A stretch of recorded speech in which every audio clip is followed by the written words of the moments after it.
that happened in the days of our fathers while we're children or while we're not born. Before our very eyes, we had what was called capital flight. In fact, until that incident, I myself had not been conscious of that particular phenomenon. It's that situation where investors are leaving in droves from a particular location. We saw that happen under this administration. In fact, that was the first time, like I said, I became conscious of that phenomenon. Yeah, so it means that there are things that make it unconducive for foreign investors. And you see, that incident happened at the same time when we needed to drive up foreign direct investments, FDI. Because with foreign direct investment, you have more forex, in circulation. That is, you have access to more dollars. Let me put it in a way that the layman can understand. So if you don't have a lot of foreign people doing business in Nigeria, it means that you're going to have less dollars. It means that as for a country that is heavy on importation, there will be less dollars to access to do the importation. What that would do is that the market forces of demand and supply will kick in. So where dollars are scarce, it will definitely increase in value. It means you will need more and more naira to buy a few dollars, and then it means that the commodities that we are importing are going to skyrocket in price. This is basically what is happening, what is playing out, why you see, the prices of part of why prices of commodities have been on a steady increase in the market here. So that's basically it. All right. So, to you, Mr. Tony, it's imperative that we have this conversation, given the recent survey on the ease of doing business. And from what we saw, given the results of the survey, Gombe, Sokoto, and Jigawa came first. They came top in the states with most conducive business environment. And this conversation is imperative again because of where this rating has left the southeastern region. Just like I had hinted during my intro, Anambra State came 7th, right? On the ease of doing business. Yes. Imo State came 11th. Ebonyi State came 24th. Our very own Enugu came 27th, and Abia, with Aba and everything going on, commercial going on there, came 33rd. Right? That is the list in the southeast. Exactly, Abia. No, Abia the general State. list. No. What I mean is within the southeast, exactly. Abia is the last. The last, You exactly. understand what I mean? 33rd. Now we have 36 states in the country. So you see how bad that is. So first of all, one would ask, how credible is this rating? How credible do you think it is? Yeah, I was going to ask you who did the ratings, who did the ranking. The ranking was done by sorry. All right. It was done by PEBEC. PEBEC is it's a government institute that is it implies Nigerian government. Yes, that is headed by the vice president as the chairman. All right. Well, then I don't believe it. I'll tell you straight up, if it was done by Nigerians, I don't believe it. Why? Because Africans, and by extension Nigerians, don't go where there is no profit. It's my opinion, okay, and it's valid to me. You can differ. Decisions in Nigeria and Africa in general are almost always influenced by the need to get something, right? So a state can decide to, bribe somebody to give them a good ranking, on the index, and that means you simply put them up there, and then the states that don't give you anything, you put them down there. So I'd rather choose an international, credible, ranking, and the organizations actually internationally that do these things, and so those kinds of ratings are the ones that I would rather. Not to say that I prefer the white man, to us black people. But I've always said, I am an African, I'm Nigerian. Africans are not very sincere. A lot of times our decisions are influenced by, kickbacks given. And so that's why a lot of times these reports are not, are not commissioned to be done by Nigerians, right? For example, you have the Human Development Index, which is set up by the United Nations. It looks as, it compares nations, where nations are on the Human Development Index. Now, you also have the international ranking of ease of doing business. I wish you guys were quoting that one and not the one done by Netherlands. I'm sorry, this might hurt a lot of people, but from my experience, this is what it is, right? And so if you're putting Abia at 33 and Gombe at what? I think third. How is that possible? I mean, How in the world is that possible? but they have certain indicators, infrastructure. First. So tell me how that is possible. Now, in the last 10 years, let us look at WAEC, let us look at NACO, let us look at JAM. What are the rankings? Which states rank the highest, right? So it's about competence. So you're telling me that a region that is not doing well educationally are now ranking, professionally way above the region that is doing best, when it comes to human development. So I simply don't believe it. In your own insights, do you think? I think there's a twist to that, because there may not, the relationship between the academic results, right, and an enabling business environment is indirect. It's not direct. Okay.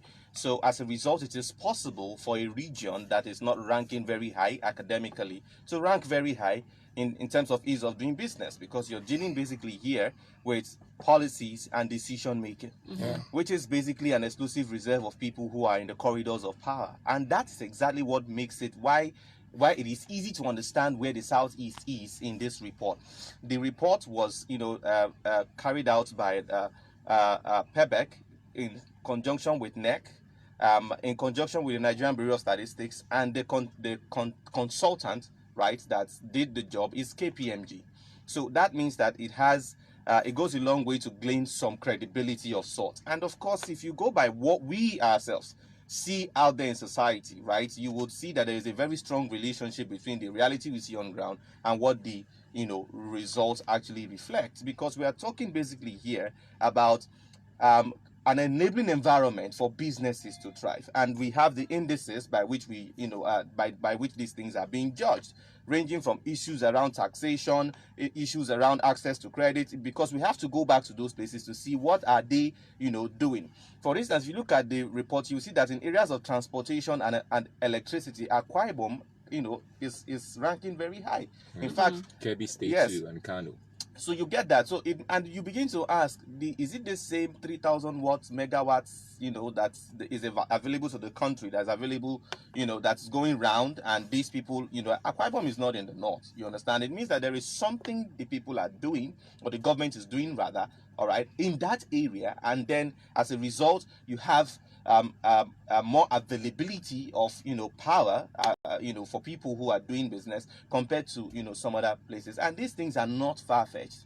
I've sat down, I've looked at it, I've thought about it, and you could see any thinking person can just understand that what there is to do to create an enabling environment for businesses to thrive, which by the way is one of the supposed to be one of the most important prerogatives of government. What there is to do is not far-fetched. It's as simple as it is on black and white. And Francis, I see what you're saying, right? But it doesn't change my perspective, okay? Because the point why I actually went that route is to say that we know since before 1960, coming down to this times, right?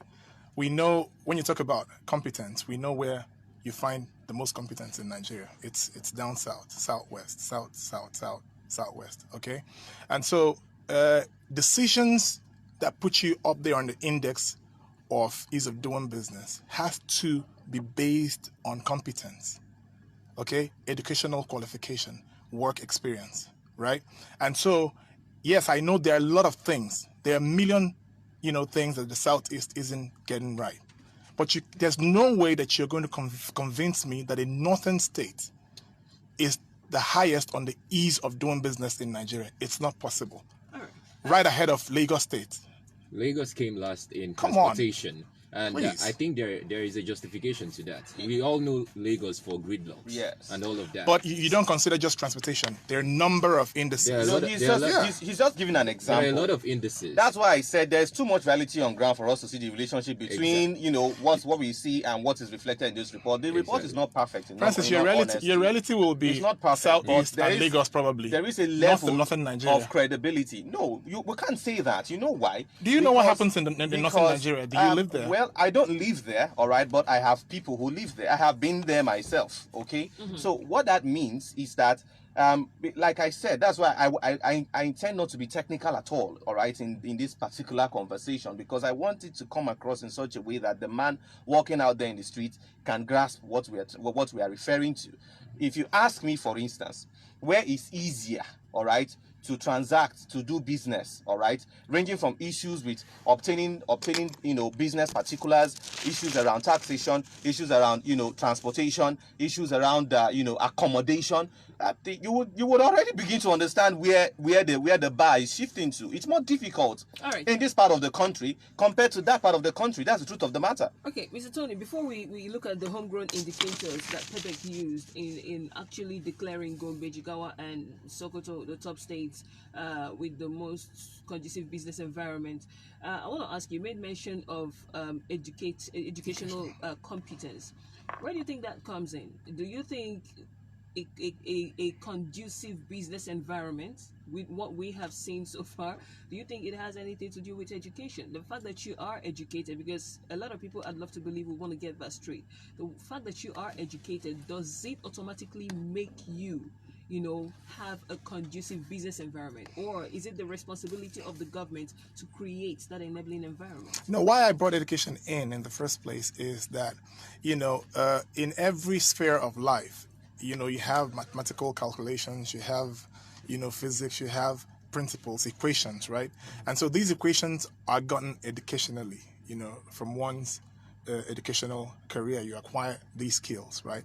So being educated doesn't automatically give you the highest rankings, because if you're educated and you don't have political will, and you don't have a responsibility, you don't feel responsible to the people that you're given a job to serve, then you still won't achieve anything. But education has a key role to play in the sense that you know the job.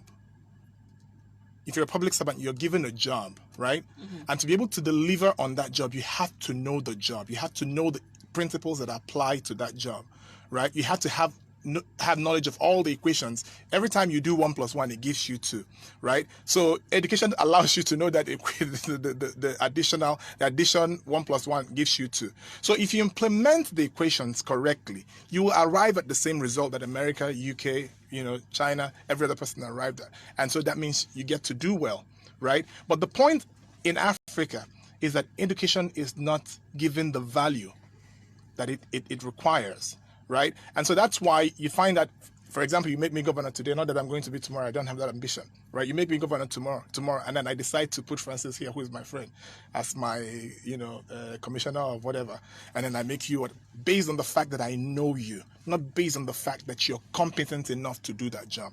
And that's why you find that public servants don't deliver. Mm-hmm. Okay, education would have played a much bigger role if people were given employment based on their educational qualifications. But again, Nigeria is distorted in many ways. Okay, what we call educated in Nigeria isn't really educated. What we call educated in Nigeria are people who own certificates. And I've always said that certificates in Nigeria amounts to nothing, absolutely nothing, because a lot of people that own beautiful first degree certificates or master's degree certificates actually don't have the skills to back up those degrees. And so you see, it helps nobody. And so, but there are people who are on the street who may not have acquired a university degree, but somehow have worked in different spheres where they were able to acquire skills and knowledge that make them able to deliver. Okay.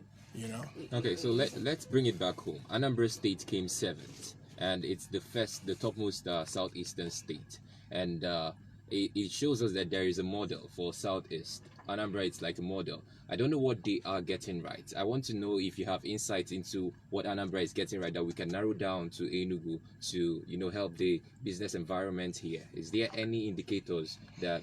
Well, I'll just speak a little bit on that.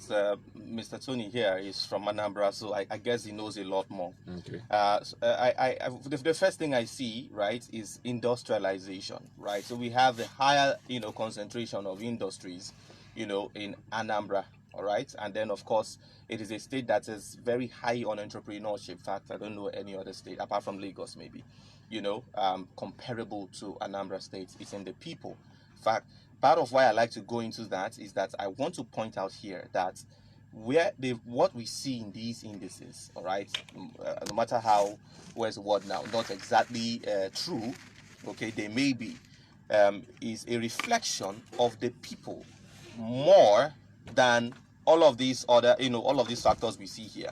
Because it's the people that are going to either embody or implement these factors that we see here in the environment. It's a product of the people, the kind of stuff that they are made of, their value system, and basically, the principles by which they choose to live. That is why I won't have too much of where's the word now, misgiving about seeing core northern states rank higher than maybe southeastern states when it comes to something like this, because it's about us. It's about how we have chosen to live our lives. So one of the things you'll notice about the Anambra environment is that the people are the people are strong on entrepreneurship. That is, there's a strong emphasis on business. As a matter of fact, you see, it's that state where once people are done with post-primary education, the first thing they want to think about, or even before they are done, they're already going into apprenticeship programs. They're already setting up businesses and stuff like that. That's another thing that's going for the state. And of course, as much as we will agree that not enough might have been done from the side of the government, all right, to encourage businesses, the people themselves are pushing boundaries, are opening new vistas and doing things to ensure that business is going in spite of the odds. We just had the international airport, all right, cargo airport opened by the state government in Anambra. So if you put all of these things together, it is easy to see what's going on in Anambra that perhaps is not going on enough in other southeastern states. Well, we might have had a lot of infrastructural development more in Ebonyi State than Anambra State, but like I said, it is about the people really. No matter what else you put on ground, if stuff is not going in a direction, this is where Ebonyi State is missing it. If the emphasis is too much on infrastructure and almost zero on human capital. So if you do not invest in human capital with enough infrastructure on ground, you still won't have much results. Because why build our cities to glory when man unbuilded goes? Because unbuilt men will definitely have an unbuilt society. In fact, they tear down the society that's already built. But when you build men, they build the society and they protect the society that they've built. All right, let's look at the homegrown indicators on which the states were measured, which include infrastructure and security, right? We also have transparency and access to information, regulatory environment, and skill force readiness. I want us to itemize it, take it one by one. Let's compare and contrast. When we put the northern states that emerged first, and we put the southeastern states first, and we, bring out these factors that were mentioned. Do you think that these people are doing well in those areas much more than the people from the southeast? I'll start from infrastructure and security. Well, infrastructure-wise, there's a lot going for the north that's not going for us, the southeasterners, because of course, again, here comes the people in power, people who are in charge. There's just so much that should have happened for us that is not happening. What's happening for those people? Secondly, when you come to the issue of what's it called now, labor skills. Okay, now originally there's a dense concentration of skills in the south compared to the north. Yet you have the presence of skills in the north, not homegrown skills, but migrated skills. So you see, what's happening there is that migrated skills, you mean from other states? From other states. Okay. So that's why that is one way they are bridging the skills gap that Mr. Tony talked about. Because if you don't have capacity, I mean, how are you going to be able to make these things possible? So happen rather. So why I think it is possible, the results we see in the report is that skill is buyable. I mean, just have the people on in position who have the will to get the thing done, and they can buy skills. That's why a lot of times our people go over there and they're not in a hurry to come back. There's something happening in that environment. I think that's another area we're going to look at in a moment. The fact that people that are over there yes, find it difficult to come back. Why are they not in a hurry to come back? All right, it means that something is happening there that's not happening here. Okay. And one of the things that's happening there that's not happening here is that enabling environment. It's there. People just realize that it's easier to do these things here than it is, where we are coming from. So despite the security challenges and issues going on, they want to stay back. They want to, do more, business and all of that, despite the security challenges. All right. So to you, Mr. Tony, another indicator that was used was transparency and access to information. Now, a lot of people in the northern part would argue that they're not social media savvy. They might not have as much access to the information as people from this end do have. So what's your take on that? If you put them both side by side, do you think, it's, even though you disagree with the ratings though, you feel like it's not? Yes, sorry, can you make that question clear? All right. So we are looking at the homegrown indicators, right, on which the states were measured, right? He already talked on infrastructure and security. Yeah. Another one is infrastructure, transparency and access to information. Okay. Basically, they are saying that they are more transparent and they have more access to information, and that is why the environment there is conducive for business. Do you think we are not doing that in the southeastern region? In terms of access to information, I wouldn't say there's no way they can be ahead of us. It's just not possible. But when it comes to transparency, yes. Okay, because the last time I was here, I talked about the Igbos being over ambitious. There is a drive to excel. The Igbo man wants to excel, at any cost. So it means that when you give me, I talked about, if I give you 100,000 naira to go buy drinks for Umunna, are you actually going to spend 100,000 buying drinks, or are you going to save 50,000 for yourself? Okay, so that drive to make it fast makes us not very honest sometimes. Okay, and so transparency has to do with sincerity, honesty, and integrity, right? And I would say that is not the Igbo man's onions. The Igbo man is not a very transparent person, and so yes, I would say that northern Nigeria is much more ahead than the south when it comes to transparency. But when it comes to access to information, again, you have to be literate to be able to have access to information, right? So there are a number of ways you can have access to information. 1, through school. 2, through a library. 3, through the internet. 4, through the media, right? And 5, through your conversation and interaction with other people, right? And so if in the north there are not many people going to school and getting that education, how are they going to be able to use the internet? How are they going to be able to listen, to radio stations broadcasting from other regions of Nigeria and the world if all you can speak is Hausa? So access to information, definitely the Southeast should be ahead. I don't know what you say the ratings on that. It's Anambra 7th. Anambra 7th, yes. So definitely there's no way the North should be ahead on access. Area. Yes, access to information. But I want to point out, I want to give you this the definition of this index, which is the Human Development Index (HDI), developed by the United Nations to assess the social and economic development. It is of countries around the world. The HDI considers 3 indicators of human development, namely life expectancy, education, and income per capita. Now, a couple of years ago, when me and Francis had a lot of interactions, Nigeria was ranking 156 out of 180 something countries. Yes. Now Nigeria has shifted to 161 on that index now. Yes. So it is an index that considers, 1, income per capita, 2, education, and life expectancy. Education is key. Okay, life expectancy in Nigeria is about 45 for men. Yes, for men. Now, if the economy is struggling, the people in it struggle, and the more the people struggle, the quicker they die, right? Now, if we are ranking low on education, that's the reason. Okay, life expectancy is low, and that's also why income per capita is low. Very low. So education is key here. Anything that's not working properly in the Southeast is because of the low ranking on the Human Development Index, because you have people in government who actually know next to nothing as to how to run a state or how to do their jobs.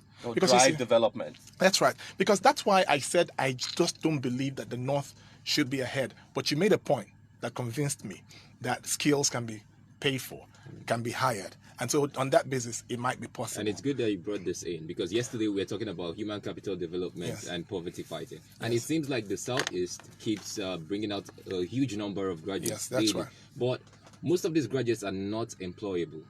That's right. They have the certificates, but That's they're right. not employable. That's right. And so we have the difference, the disparity between the number of graduates you're getting and the number of qualified people who can do this do the thing. job. So where does the Southeast begin to bridge this gap? Now, you see, this is one of my most favorite things to talk about. You know, Francis, he just touched the tail of the lion right so now. Francis knows this very much. Now, you see, I have said this times without number, that education in Nigeria has not served us well for a number of reasons. Number one, an educated nation is a nation that is liberated. And so a nation that's liberated cannot be put in the pocket, right? There's a reason we have the kind of educational system that we have in Nigeria that was first given to us by the British. Education that wasn't going to liberate us, but education that was going to subjugate us to the West, okay, to serve the purpose of the white man so that they can continue to cut away our resources. Number two, from the time the white man left Nigeria, education has evolved. In science has evolved. Business has evolved. Marketing has evolved, right? But you see that we're still recycling the manuscript given to us by the white man. 60 years later, we're still recycling that. So what does that do to us? It puts us behind in the League of Nations, right? For example, people are still studying marketing in the different schools. I'm sorry, but if you're in school right now studying marketing, it's a waste of your time. Wow. Because really, the marketing you're learning is marketing that was viable 30, 40, 50 years ago. Now, where we are is digital marketing. And you're still learning marketing that was obtainable 50 years ago. So what you should be learning right now is digital marketing, the new principles of marketing, that makes you able, to make yourself or companies money. And digital marketing is the thing. And so that's the same thing with our medical science. That's the same thing with our marketing. That's the same thing with engineering. We are teaching archaic principles. But hear me out. That's a problem in itself. But the bigger problem is that somebody told us, probably from the days of our fathers, that if you got a university degree, that's all you require to change your life. Because when our fathers got out of school, you came out of school and a flat was waiting for you, a brand new Peugeot was waiting for you, right? Based on the certificate that you acquired. And so they must have handed down that mindset to their children. Go to school, get a degree. That's all you need to change your life. And so people began to chase degrees at all costs.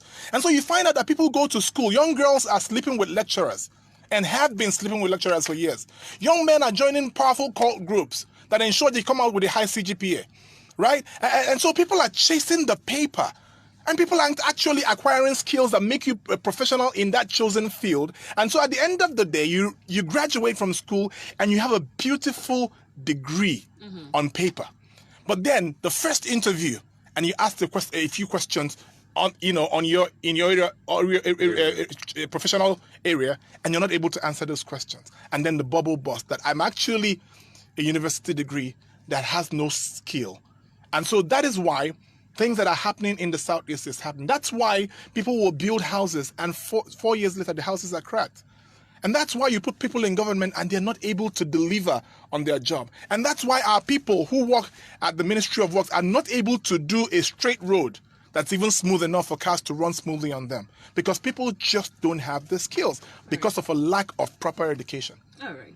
So this conversation definitely opened doors for a whole lot of other things. I wanted to add something to what he said. Okay. With regards to the issue of access to information. You see, the game has changed. If you watch, the people in the north are not as informed as we that are here. But I'll show you another side where they are more informed. You see, if you watch what's going on BBC Hausa, for instance, and some other channels, the average person here doesn't watch NTA, doesn't watch NTA International. Okay, we don't even watch local NTA. Okay, but those people do, and they carry their radios around. If you've noticed it. So what that does is that whilst they are an uninformed people, they are a very much aware people. They are a lot more aware of their own environment, and as such, the opportunities available to them, especially when it comes to funding, business opportunities, government policies, than we are. I did a study because I was pursuing helping businesses to acquire funding. Okay. And I was shocked to discover that, in fact, let me give you one example. On the USA Africa Foundation, Africa Development Foundation, I beg your pardon, It's a very big platform that was, that's driven by the U.S. Congress, okay, where they, donate funds every year to develop, drive development in especially rural African communities.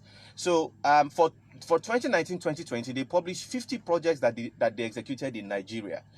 In that 1 year, 50 projects, only one came to the southeast. Only one. The rest are spread across the farm. Most of them were in the north. Then you now have west, and then of course, south. So I started wondering what's going on. Why are these things not happening here? And I discovered the first problem is lack of awareness. Most people here don't even know that those kinds of things are happening.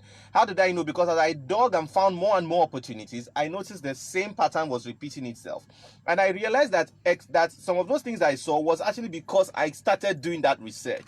And when you see that thing that is going on, most people here don't know when these opportunities are available, and they are flying around and we don't know. So they just come and go, they come and go, they come and go. But if you go to the other side of the divide, there is so much, there are conversations around those opportunities. Now, this is where ministries, for instance, like youth and sports, ministries like capacity development, poverty alleviation, SME, these are things that they are supposed to be sitting on to ensure that no one opportunity, whether coming from international organizations or government, quarters, federal government, flies by without us, catching them, grabbing them, and enlightening our people on them, and as a matter of fact, assist them to access these opportunities. I'll give you one quick example. When the Survival Fund was on, there was something that the Enugu SME boss did that was very laudable. And I said, I wish other commissioners, especially in these areas, worked like this. It's not the commissioner though, because you don't have a commissioner sitting over there and that institution. So a lot of people were not able to apply here.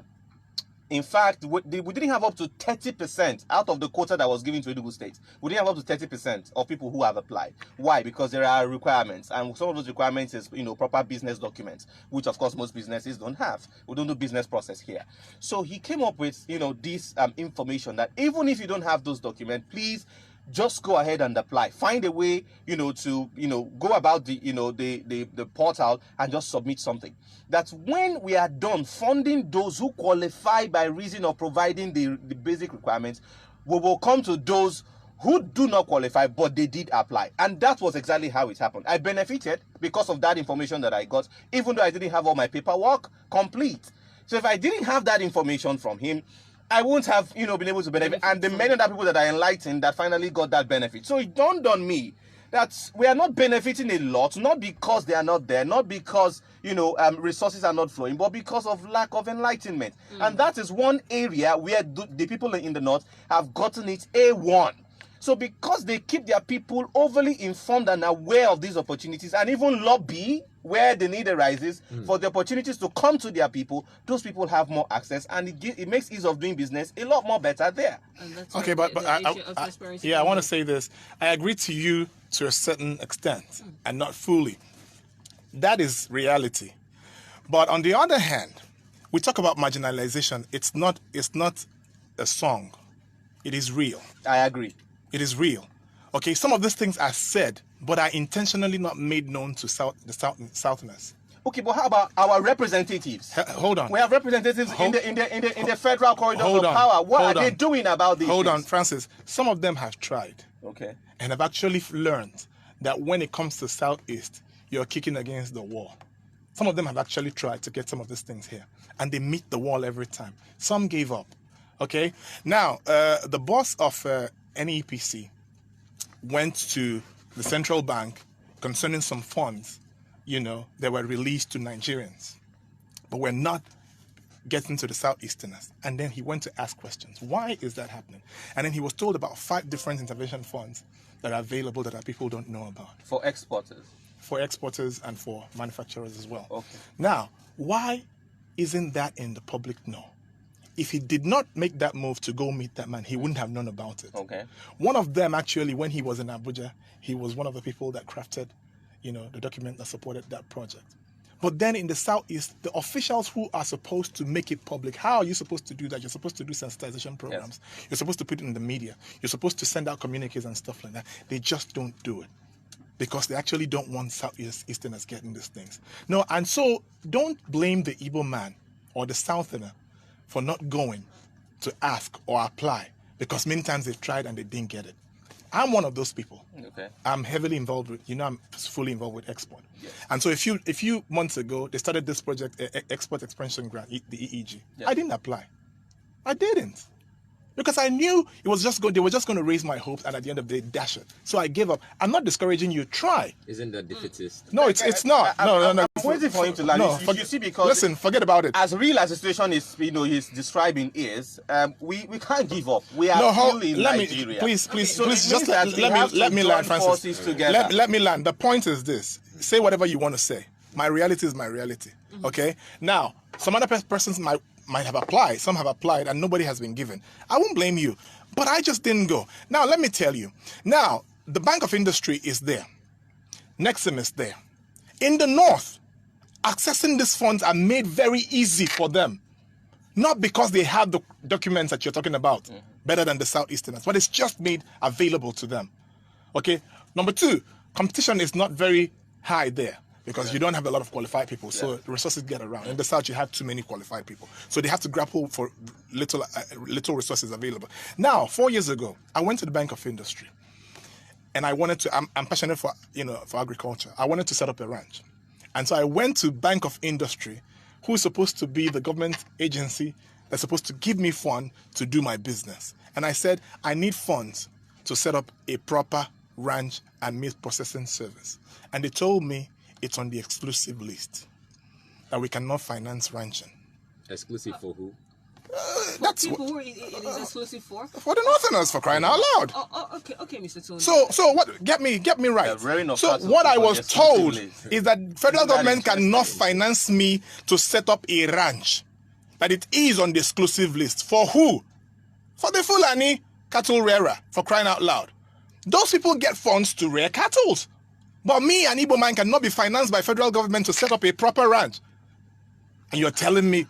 Come on, we're not joking. I've been in business for a very long time. I know what goes on. All right, let me ask this question again, because there was a time I asked you that question. I'm going to direct the question at you, Mr. Tony. How long do you think this has been going on? Do you think it has been like that from the get-go? Or do you think it started at some point? Absolutely. Because people would say that at some point we had, people from the Southeast in power. What were they able to do to ensure that such informations were made available to their own people?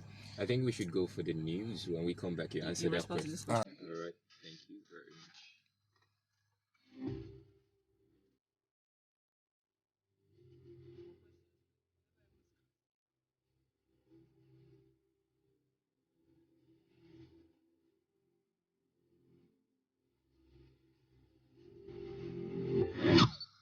From the capital of the Southeast to the world. This is 94.5 Urban Radio News Break. It's 9:45 a.m. Good morning and welcome to Urban Radio News Update in 94.5 seconds. My name is Yagazie Obiwani.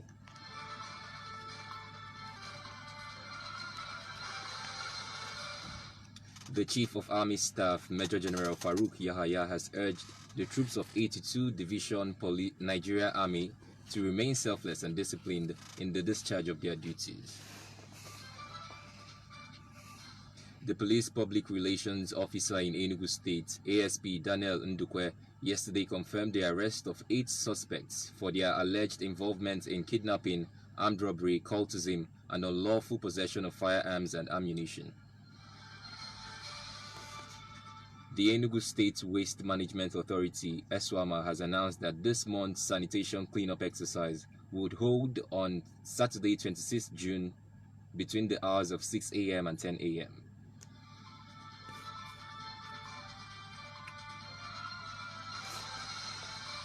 President Muhammadu Buhari has inaugurated the National Steering Committee, NSC, of the National Poverty Reduction with Growth Strategy NPRGS to be chaired by the Vice President, Professor Yemi Osibanjo. The United States Consulate General, in partnership with the Nnamdi Azikiwe University, yesterday launched the Orca Window on America, the newest addition to the existing network of American spaces in Nigeria.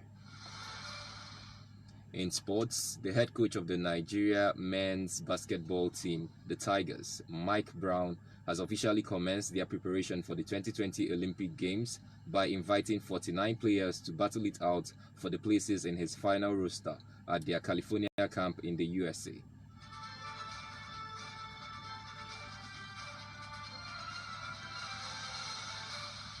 On entertainment, Nigerian independent comic books company Comic Republic has signed an international deal with Emerging Content and Jackie Boy Entertainment to see the adaptation of its African superheroes catalog for both film and television.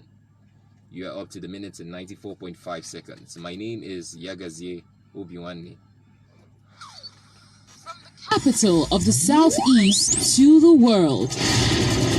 This is 94.5 Urban Radio Newsbreak.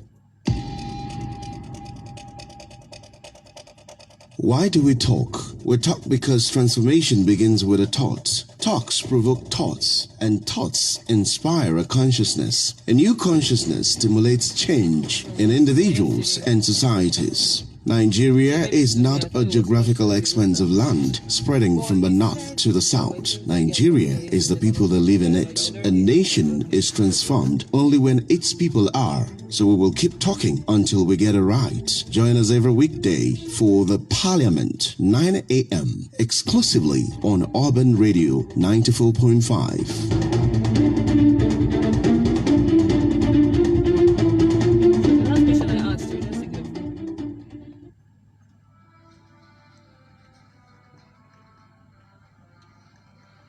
Yes, we're still very much on the Parliament and Urban Radio 94.5 FM, and so far it's been quite an intense conversation.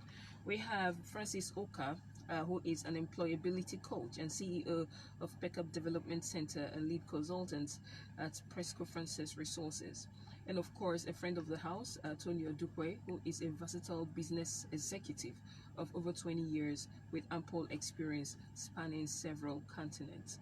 So far, they've been in the studio and they've been extensively discussing this topic that has to do with ease of doing business.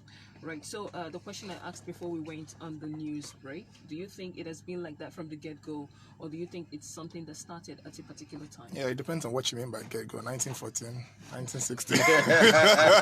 Because we actually have a couple of get-goes in Nigeria. Yeah, that was on the light. No, I know what you're saying. So basically, this I would say started since after the war, and that's why people who are warmongering in the Southeast don't know what they are doing to themselves. Actually, the war did a lot to the Igbo man, you know, that we haven't recovered from it, and so we can't afford another one. Now, remember that before the war, you had a lot of wealthy Igbo people. In the military, you had 80% of Nigerian officers were Igbo people before the war, you know. And educationally, the Southeast was ahead of the rest of Nigeria, right? Am I wrong? Correct.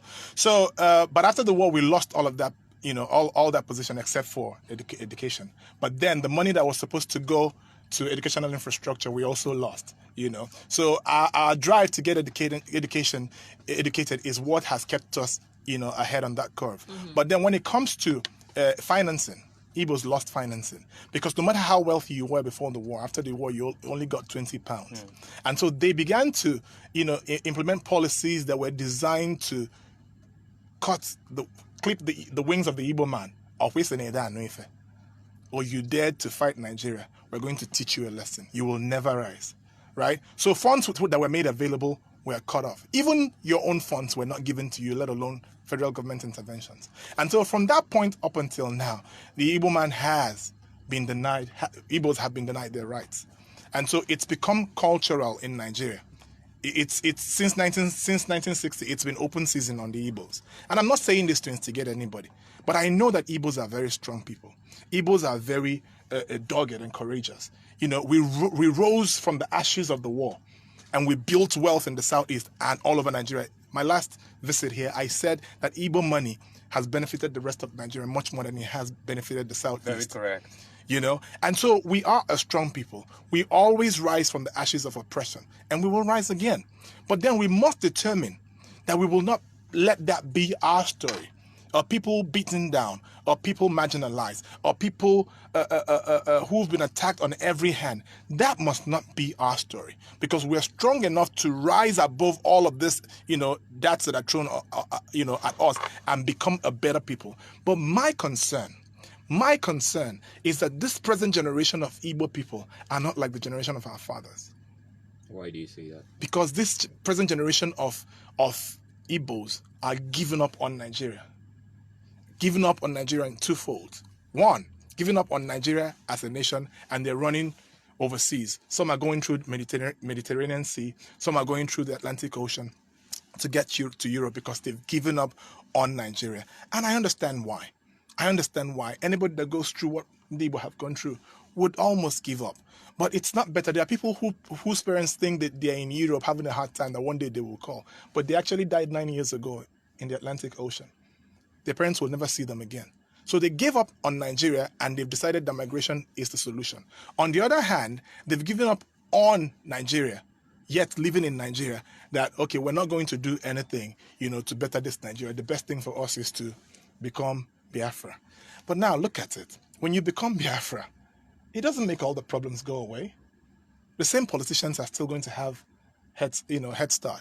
They have the money, and so they can still buy votes and stuff like that. So I believe that we must rub it in the face of the people that hate us in this country, and we must make that statement that we are strong and that we can do this. And so we must unite as a people and make something great out of the Southeast. Let's do what Dubai did. I have said this. You see, turning the Southeast around is not a difficult task at all. And if you are able to do that, you will attract a stupid amount of foreign direct investment. Forgive me for using that word. Don't you think the Southeast is beginning to make it difficult? Because another indices for checking the ease of doing business was security, and security is big. Yes. And in recent times, the Southeast is becoming insecure. That's why I said it's because they've given up on Nigeria. Let me tell you, a lot of the insecurity you're seeing in the Southeast is to make sure that 2023 doesn't hold. That's what it is. They just want to make sure that the elections don't hold. That's why INEC is being attacked. That's why the police is being attacked. That's why all this insecurity is happening. And it's simply because the people have given up on their nation. All right, so let's try to explore all the indicators on which the states are measured for being the state with the most conducive business environment. We have regulatory environments. They are very good with regulating their business environment. We also have a skill workforce readiness. I think those are the last two. We have four. We've talked about two, and we have those two left. Now, looking at this, do you think the business environment here in the Southeast is very much regulated? Well, again, when you're talking about regulation, we're talking about how well the policies are designed. Are friendly. Yes, how friendly. Yeah, that's the word I'm looking for. Thank you. How friendly, business friendly the policies are. All right, for the people in the business space. We're talking about how consistent government policies are. One of the reasons why foreign investment is flying away from Nigeria to Ghana is the inconsistency with government policies. Anybody can wake up tomorrow and say it was this, now it's going to be that, without recourse to the consequences of that decision, as it were, right, to both the people involved, without any consultation, even, as a matter of fact. Do you understand what I'm saying now? So, for instance, let me just give you a very good example. We had people selling by the roadside, right? Somewhere around GRA in Enugu and stuff like that. And a certain government or official decided that his assignment was to ensure that all of those people became impoverished. All right. And if you what even made that incident more painful is that immediately that thing took place, the lockdown kicked in, if you remember. So you begin to wonder, what's the aim of this so-called, they say that they want to do master plan, right? That was the excuse. They want to follow master plan in Enugu. It's very laughable, as much as it was extremely, it was an extremely wicked thing to do to those people. You see, I'm not against getting people off the streets, but there is a way to go about that. There should be an alternative. There should be, otherwise you drive up the poverty indices overnight. Yeah. So when you those are families, every single table you see on that road, right, is the livelihood of a family. So if you think about it from that angle, you don't just wake up, walk into the streets, yank people off, destroy their stuff, and say that you're doing master plan. What's the relationship between the master plan and the welfare of the people? I thought that's what any right-thinking person was supposed to be thinking about. So you see what we're talking about. So when it comes to business regulation, you see we are failing big time in that regard.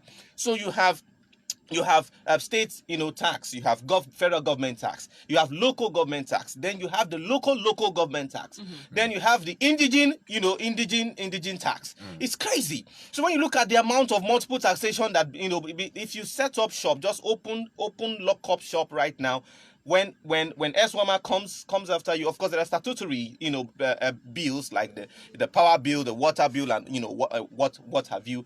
Then the SWAMA comes, and then nobody asks you, for how long, has this been, have you met social requirement, or have you been to office or serving notice or stuff like that. People just generally fall victims to institutions, all right, that are sent, to tax them. So where there is no proper arrangement, the average business person doesn't know what taxes am I supposed to pay. Go and check. The average business person doesn't know. A lot of this information are kept off grid, all right. See where the issue of transparency also comes in. So you see that there's no transparency in that regard. It's supposed to be in public domain. Every single business person, no matter the local government you find yourself in, the state is supposed to know these are all. It's just like when you get into school. There's whatever acceptance fee to pay. There is this fee, there is that fee. They are all written down. They are given to you. In the same way, if I'm getting into business, I should know all of those bills written so that nobody comes to extort me and call one other bill and that other bill and that other bill or stuff like that. Do you think people should be entitled to information? And when I say information, I mean, do you think they should be entitled to what exactly they are paying for? Because I remember sometimes when I go to the hospital and they write some things, I'll be like, what exactly is this? Or what exactly am I paying for? Definitely. I was with my sister in the hospital. I think that was last month or so, and she mentioned one bill like that. What's up? I said, I said, excuse me, what's that? And that bill was 10,000 naira. I said, please, what's that? She said, nothing. That's they just called it a name, all right, and they put the bill there. That bill had no business with the medication of the baby. It had no business with the logistics. That is to say, maybe bed. There's bed bill, you saw it there. There's drug bill, you saw it there. There's this bill, that bill, you saw it there. Then there's one other bill. You just called it one name and put it there, and it's 10,000 naira, and nobody owes you any explanation. You see, so same thing with schools. Of course, same thing with you. So when you see things like this, it tells somebody is hiding behind something to collect or extort money, from people. So when it comes to the issue of regulation, we are failing woefully. Yes, in that area. Sometimes politicians intentionally leave those doors open because for them that's how they are settling, a particular constituency. That's where they get their own, piece of the pie from. We can go on and on with this discussion and never stop. There's still a lot to be talked about, but at this point we go pay some bills, and when we come back, we open up the phone lines for parliamentarians to air their views also, because they are part of this discussion. This is still the Parliament on Urban Radio 94.5. Mr. Johnson and his family, but now Asante give me the story, now so I go follow gist you.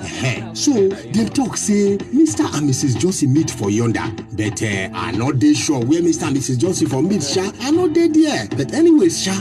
Make I continue the story. Nobody fit tell your story pass you. Now the reason why, if you want enjoy family love story, correct Naija gist, we go make you laugh. Follow gun body with the Johnsons on Top Africa Magic Family. Get your Go TV decoder, Go Tenor, and 1 month Go TV Jolly subscription for only 6,900 naira to enjoy better Naija drama, film, sports, and telenovela. Go TV, love it. Thank you. Since I begin they use Biggie Bet, I just they cash out anyhow. You mean They there now. See them they offer bigger odds, 350% accumulator bonus, got one bonus, and you even fit cash out anytime, whether inside shop or online. Then they get better virtual games and jackpot.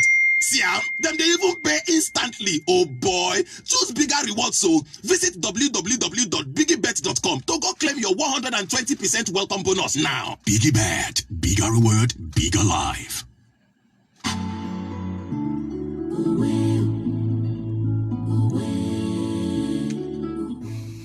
When you come into the Glow Cafe, you're in for a world of treats.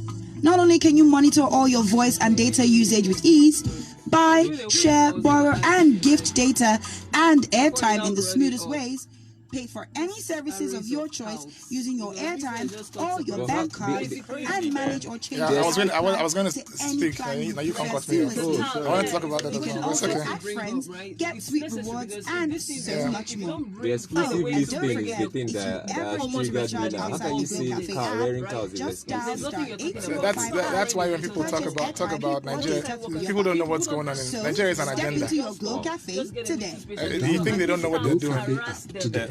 This cow wahala is the wealthy Northerners own this cow, and they're making a lot of money from it, and so they don't want you to cut off their means of livelihood, and they also don't want competition. So that means if Bank of Industry starts financing people to go into cow rearing businesses, you're going to put out, people. You're going to put out businesses in the north, because if we start serving the south from the south, that means there will be no need to buy from the north, and so that's why they just won't finance you. But Mr. Sony, within the ingenuity of the Igbo people, that knot is easy for us to crack. The only challenge is that the will to get up and do it is where we're having its problems. It's not necessarily, not necessarily it. Now, see, there are a lot of wealthy people in Igbo land who do business, but pay attention. They are doing these businesses with bank money.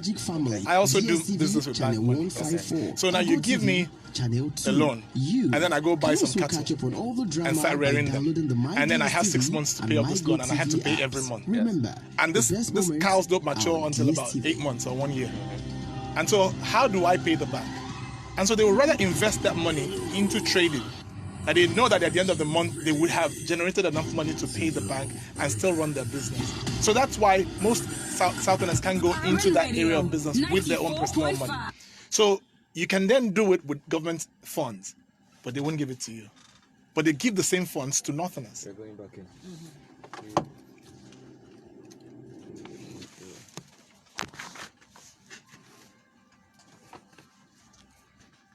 We're still very much on the Parliament right here on Urban Radio 94.5 FM. The talk lines will be opened up real soon, but before then, we just want to get to the bottom of this, because I wanted to ask us that question before the break. So in a few minutes, I would really love you are lovely guests, to attend to this question, because what we're talking about affects the common man on the streets, people in the market, and if this conversation does not somehow, give them hope, there's absolutely nothing we've talked about on the platform today. So you for people that use public transports, keke napeps, shuttle buses, you hear the lamentations of these drivers on most occasions, telling you how they pay taxes, how they buy fuel. At the end of the day, absolutely nothing to show for it. You have arrays of touts in the market, harassing shop owners, harassing people who are by the roadside and stuff like that. And it's crazy. Now, we are talking about regulating the business environment. And what we have seen so far in the southeastern region, and with Aba ranking 33rd, right? Things like that are very prevalent in that those area. places. I stayed in Abia for quite some time, so I know what I'm talking about. Now, we have failed woefully as a region in this area. What are the recommendations you can make to the government in order to ensure that they at least make the environment conducive for the common man? I want to quickly say, when Francis was talking about multiple taxation, my colleagues in this master's business, they love to use that phrase, multiple taxation, and I beg to differ. It is not taxation, all right? It is criminal extortion. Because if you actually check in the Constitution, you find out that some of these things are not constitutional. So it is criminal extortion and has to be stopped in every way. Now, there is a justification for tax. There is a justification for tax. You earn money, you source your capital, and you set up a business, and you make profit. Why do you have to pay government a percentage of that profit? Why do you have to? The only moral justification is so that government can provide infrastructure that helps your business do better. But Simple. That's what it is. Simple. That's what tax is. And they have Because if government will not provide infrastructure, why take my money? Then it is robbery. And that is what we find in Nigeria. That is what we find in Enugu. That is what we find in southeastern Nigeria. That governments are robbing Nigerians. because you're taking that money to provide me infrastructure. Overseas, taxes are used to pay for, in the UK, you don't have to pay for your school child's primary school education. Government pays for that. How do they pay for it? Your tax. You go to the hospital, you don't have money, you're taken care of. How is that possible? Taxes. And so if you in Nigeria aren't providing this infrastructure, why are you taking that money? You're taking our money and doing other stuff with it. That is robbery. And that shouldn't be. And so I must make it clear that any government that taxes its people and does not provide infrastructure in return is stealing from the people, and that has to be stopped. Number two, this thing they call multiple taxation. ESWAMA goes around harassing people. They have their fees, that they have to collect, I think, every month and stuff like that. And then they have different agencies going around and harassing people. These other ones will say, buy dustbin, put by your shop. If you don't put, they come and carry your generator and stuff like that. Buy emblem. Yes, these are criminal activities. And what is it? It is IGR. But you see, our people, that's why I talked about competence. Our people are so not competent that the only way they can grow income, internally generated revenue, is to steal from the people. But growing internally generated revenue is not rocket science. It's simple. Provide good roads, provide water, give electricity. You will run, All right, let's open up the phone lines and hear from parliamentarians. Of course, you can call to contribute to this discussion. The numbers to call for sure are 080-99945-945 and 0809-3999-945. Try as much as you can to keep it very short. 2 minutes. Hello. Yes, good morning. Good morning. We apologize. We have in the Southeast are the politicians, and they are the people that is making us look very bad. And they are pushing us to believe that the federal government, Hausa Fulani, is our problem. That is a bad mindset. Because one, this thing that we are saying about taxation is not the northerner that come to tax us. It's not the northerner that come to collect all those levies from us. Now, when you look at the Southeast as a geopolitical zone, you will discover that if we have a lane line that connects all these 5 states, we can easily move to Onitsha, to Aba, to Owerri, just as easy as simple. And this is not rocket science. It will ease the transportation. Yes, the federal government have not done enough in the road infrastructure in the Southeast. But will it make us to look at them and not do anything as regard to that? Now, when you talk about the EEDC, go and look at and make some inquiries, which I have done because I'm always on the street. You'll discover that what we are having here is not as what the southwest and the north are having. Go and check this indices. You'll discover that the southeastern are paid more. And funny enough, the southeastern are the people who own the EED. Wrap up your thoughts.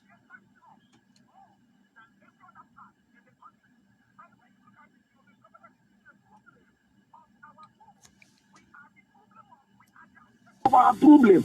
And if we want to do a business, okay, we say that we are the business hub. People of us are enterprise in the business. Good. So why is it that there are some areas where our politicians will do some certain things? I've told them that they should forget about all these things that they say they are marginalizing us and they are not giving us presidency. There are things that our politicians will do in the Southeast. Even the other.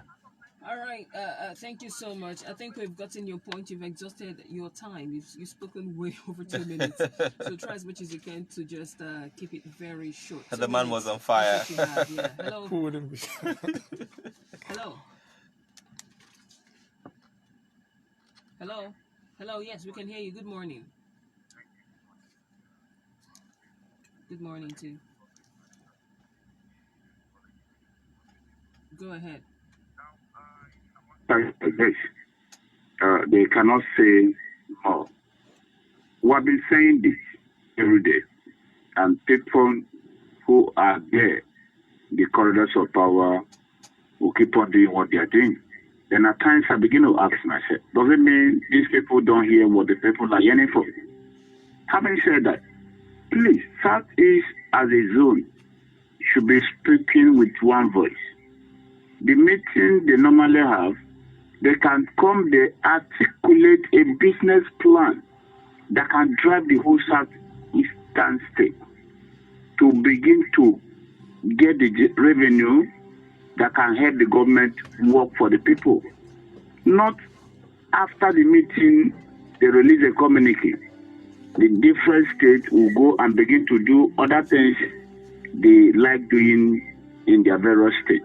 If they can stay as a body, one umbrella as they are, begin to formulate whatever communique they are releasing at the end of the meeting, I think all these things we are seeing will begin to douse down. That is it. Another thing is, in Enugu where we are, it's still government that will encourage you to have a skill. It's still the government that will send you back to your village. So who is fooling who here?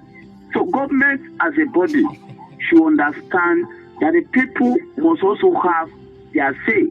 They must have something doing. Government should begin to look beyond the way they are getting their revenue. All right. Suffering here. All right, thank you so much. Keep the calls coming. All right, 080 08099945945 and 0809399945. Hello. Hello, good morning. All right, Edward, go ahead. Really enjoyed your topic. I think one of you discussed this yesterday evening or so, and I'm so lucky to come into the program. I have a request. Please, your master business class, how do I become part of it? That's my first request. One of you is saying so much like it's like recounting my own personal experience. Sometime back in 2011, Bank of Industry organized a program for entrepreneurship in this country, Nigeria. They wanted to drive entrepreneurship and get it into the schools so that graduates could build a skill or so. And it was a partnership with Pan-African University and then the British government. They needed 50 Nigerians to go to the UK to be trained as entrepreneurs. I happen to be one of them. Then we were told that after this training, we come back to the country and then that we will start off they will use us as an example, to youth entrepreneurship all over the country. My dear, the grant that we were supposed to have been given was not given to us till today. So after some experience, I decided that government is not really my problem. I can build, like what of you said, turning Dubai, turning Nigeria or Southeast into Dubai. I started to just turn my own little area into my own Dubai. But I discovered that Wrap up your thoughts, please. Yeah? Wrap up your thoughts. Okay, so I really enjoy what we are talking. And my friend was talking about criminal extortion. My brother, take the government to the court and then I wish you good luck if you come out winning the case. It's just the way the country is. So no matter what we talk about entrepreneurship in this country, government policies is anti-people. I have to move out of the country to reach. All right, thank you so much for your contribution. Spoken well over 2 minutes. Try as much as you can to keep it very simple and straight to the point. 2 minutes should be enough for you to say whatever it is that you've got to say. Hello. Hello. Hello, good morning. What's your name, sir? Yeah, we can hear you. What's your name? Yes, of course you are. What's your name? Oh, go ahead. My contribution goes this way. Our government and their attitudes and we, because they were representing us, we are the ones who elected them over there to serve us. Now, as it happened in this way, that is why we have been saying all these things for a long time. There's nothing will work in this country without conducting some election. Otherwise, we'll be singing all this like from every year to come, any more year to come. as far as Nigeria is concerned, nothing good will ever come out from it. Also, the leaders we have don't have any interest for any citizens of this country. So referendum is my faith. Thank you. Okay. All right. Thank you for your contribution. Keep the calls coming. Hello. Good morning. What's your name? All right, which you should. Thank you for this, your wonderful topic this morning. There is an issue going on in the state now with the Ministry of Transport and cab taxi drivers. They are going around doing enforcement that they are arresting the taxi drivers and the cab operators in Enugu, that they should pay 6,000 naira for ID cards. This was not actually well communicated to the operators. They just started the enforcement since Monday. And the way things are in the country today is terrible. So I'm appealing. I don't know whether His Excellency is aware of this exercise going on. Actually, when you get there, you are asked to go and pay 3,500 naira only to the state's account. The remaining 2,500 will be paid to individuals in cash in the office, Ministry of Transport. This exercise is currently ongoing now. So it's very seriously on the operators. Please, the authorities, if they are hearing me, they should intervene in this case. All right. Thank you so much for bringing that up. Thank you so much. Hopefully the right authorities are listening. Hello. Yes, good morning. Peter, go ahead. Good morning. What our guests have been, talking about this morning. And the last topic that was discussed, concerns what government must do to make, business friendly for an average Nigerian, vis-a-vis an average, Igbo man. And I will pay particular attention because the last moderator talked about providing power, government providing power, providing water, providing, roads. I have to pay particular attention to this issue of power and what our main power providers, are doing in the name of, EDC. I need you guys to really take look at, especially those we call barbers or any business whatsoever that has just a little shop that has to, use power and see what EDC does to most of these Nigerians just in the name of providing power for probably 4, 5, 6 hours maximum a day. This is what they charge, in the name of billing.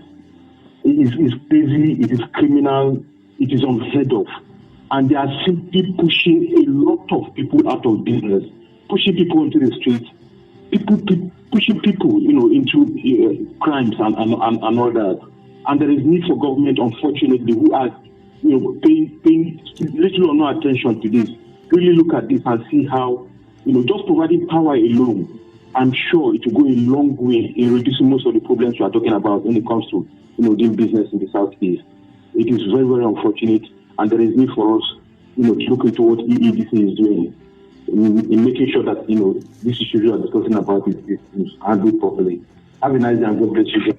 All right, thank you so much for your contribution. Keep the calls coming. It's still the Parliament right here on Urban 94.5 FM. Hello. Yes, good morning. What's your name, sir? Emmanuel, go ahead. I thank the guests in the studio, and I commend you people. I want to speak on the EEDC. The last time when one of their spokesperson was there, Mekeze precisely, he said that they are going to do a little adjustment. And what accompanies that adjustment is that there will be light, at least 20 hours light. And in addition to that, he promised that all their substations will be functional and that every transformer that goes They are going to replace it. He made all manner of promises. Today, it's unfortunate that adjustment that he promised is not as he said it. The adjustment is 100% increment. What you get when you recharge 2,000 is what you get when you recharge 4,000 now. If you are recharging 1,000, it is what you recharge when you recharge 500. Very unfortunate. And in addition to that, all other promises, like constant light, none of them is being fulfilled. Very unfortunate. One of the callers said something very striking. He said that the Igbos are the people managing this EEDC, but unfortunately, their own brethren are suffering.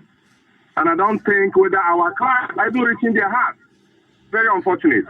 I have asked a question. I'll keep asking this question, and I'll ask it again. If you go to the north, take their tariff rate. If you go to the southwest, take their tariff rate. Carry to here, our own tariff.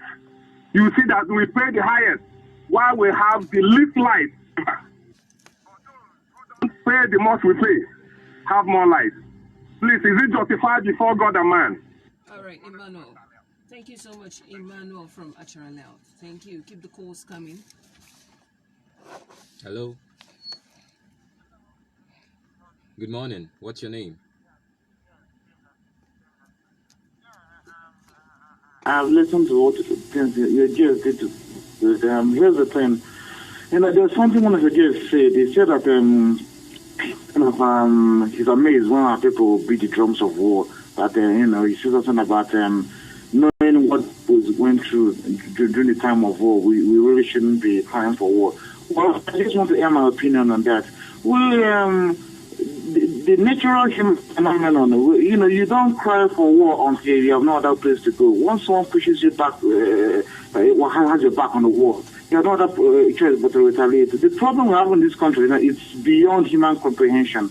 Okay? And when we talk about business, how business is done, the points made by Emmanuel from Achara and the previous caller before him, these are very solid points about what we're all going through. Okay, there is no life, there's no power to work. People, you cannot become an entrepreneur here because there's no power. We are being frustrated. Okay, check for instance in Asata, for instance, now something seems to be wrong with the customer. And this happened getting to 3 days. For 3 days now, there is no power in Asata. Nobody could do anything about. Nobody is doing anything, and we just fold arms. And you live in a country where normal things don't happen very often. You have no person to complain to, and yet there are people. Yes, our leaders are involved, but I see all this as sort of a conspiracy. Okay, it's a big conspiracy in check here. Okay. Cry all we could, but nobody listens. All right. Out of the way. I'm afraid there's no power for any of us. Okay, thank you so much. I think that's as much as we can take. We're 6 minutes to the end of the time. So I have to get back to the guests in the studio to react to some of the things the parliamentarians have said so far. So I'll start with you, Mr. Tony. Yeah, so basically, most of them have said what we already reiterated, but I want to pick out about 3 people talked about EEDC. I know EEDC is a good customer of Urban Radio, so I must release a disclaimer. These are not the thoughts of Urban Radio or my own personal thoughts, right? EEDC is not a sincere organization. They're not sincere, right? They're just playing with the customers. But you see, it's government policies, bad government policies that have enabled businesses to take advantage of Nigerians. It's the same thing with the telephone companies. They're all taking advantage of Nigerians, right? And government policies. The banks too. The banks actually rob us directly. In broad daylight. Broad daylight. You see, you get a lot of services that you did not ask for. And then because sometimes they come in 50 nairas, 200 nairas, you don't say anything. But actually think about it, the millions of customers that are customers of these banks that get this monies deducted from their accounts, how much money the banks are making off of the back of their customers. So I would say that EDC is not doing well and they need to change. But you see, it's because of the improper privatization exercise that was entered into. That's what allows them to do what they do. Overseas, power distribution is privatized. And so that means Francis goes into power distribution, I go into power distribution, you go into power distribution. Whoever gives the best service gets most of the customers. More like what we have in the telecom sector. That's what it should be. So how'd you tell me we're privatizing power and then you give it a whole region and still keep it on the exclusive list and give it to a particular person? A group of individuals takes power, and then no matter what they do, you can't complain. No competition. In 1 year, they raised the power tariffs 2 times in 1 year, and nobody can do anything about it. But you see, when there is no privatization, services die. But once you are able to compete, you find out that if Francis is not doing well, I take all his customers just by simply doing well. And when he finds that most of his customers are now switching over to me, he sits up. That's a simple thing we need to do. Privatize power distribution in Nigeria, and we will have the best. And that one move will change Nigeria's economy drastically. It will change the South. Look at what I say this all the time. Look at what GSM technology brought to the Nigerian economy. Companies like MTN made in less than 3 years made billions of dollars. Okay, do that with power. And taxes won't be a problem. Okay. You find out that the shoemaker, the person grinding beans on the street, the carpenters, all will make enough income to actually pay you taxes. It's simple. All right. Mr. Francis, quickly. I think I really want to react to the 6K that the Keke guys have been taxed. Don't forget, these are some of the guys that take the hardest hits, of unfavorable government policies. 6K for ID cards. People, think about this. What is going on? And you see, when people hear these things, I just keep quiet. You are the one paying the money. Yes, though. The KKs are just channels. The government just decided that, look, we're going to collect some money from your pocket, whether you like it or not. So they use the KK guys to collect the money from you. So the KK guys simply increase their fare, and you don't have a choice. You pay, and then the KK guys raise the money and give to the government and continue doing their business. That's why we can't be quiet over things like this. Where in the world do you do ID card for 6,000 naira, for crying out loud? What is going on? Why? Who has authorized this, and why is it going on? You see, we need to appreciate the fact that the business environment is too tough for the average Southeasterner, for the average Nigerian. It's getting more and more difficult, extremely difficult, all right? I looked for an office space for 4 straight months. As in going with agents from place to place, 4 straight months, because it was extremely difficult to find the kind of facility you're looking for the kind of budget that you have. It's heartbreaking. Okay. No government support. No government support. At the end of the day, at the end of the day, you have to pay tax. I don't know if you get the point. So it's crazy. You see, the government needs to wake up. The more we make the environment conducive for businesses to thrive, the businesses will die. The ones that are smart will relocate. That means that you're not going to have IGR. Looking for the next constituency to steal from is not a way forward. No economy survives on that. What you should do is to create an enabling environment. More businesses will thrive. You will have more tax. Exactly. You see, they even need to look beyond the local environment. There's too much money flowing in the international environment, looking for where to enter. But we have made our environment so unconducive. Those monies can't come in. No. The only issue is that there is a little bit of work to do. And that work, you don't even have to be the one to do it. Just be the one in power. You hire the guys who do it. The same international money coming in pays them. And what you have is enough money flowing in the environment, more people are empowered, more money is coming in for government, and you eat money. Say you want to eat money. There's too much money to eat from the international community. Legal money you don't have to hide away somewhere. And you're going to make a whole lot of money just in the business of building the bridges for international communities and international institutions to come into your environment. And you have so much money going in circulation in the environment, and you yourself have so much money to go home with. Okay. All right, our time is already fast spent. If I leave you gentlemen, you'll just keep going on and on and on. But it's been an amazing time out this morning. Thank you so much for gracing the Parliament, Francis Oka, and of course, Tony Odukwe. Thank you so much for making our time to be our guests this morning. Always a pleasure. Yeah, and to you, our parliamentarians, thank you so much, as always, for your active participation. Let's do this again tomorrow. Same time, same station. My name is Favor. And I am Yagazi Obiwani. Good morning to you.